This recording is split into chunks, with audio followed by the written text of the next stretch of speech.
रमजान से पहले शैतान लोगों को गलत रास्ते पर चलने के लिए और ज़्यादा कोशिश क्यों करता है? रमज़ान से पहले शैतान लोगों को गलत रास्ते पर चलने के लिए और ज़्यादा कोशिश इसलिए करता है क्योंकि रमज़ान का महीना आते ही शैतान को ज़ंजीरों में जकड़ दिया जाता है।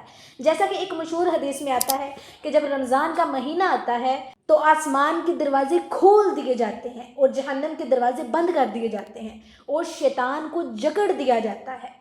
ठीक है, इसी वजह से रमज़ान से पहले शैतान और ज़्यादा वसवसे डालता है और ज़्यादा गुनाहों की तरफ लेकर जाता है और ज़्यादा लोगों को अल्लाह ताला से दूर करने की कोशिश करता है ताकि जब रमज़ान आए तो लोग तैयारी ना कर सकें। शैतान की चाल किस तरह की होती है?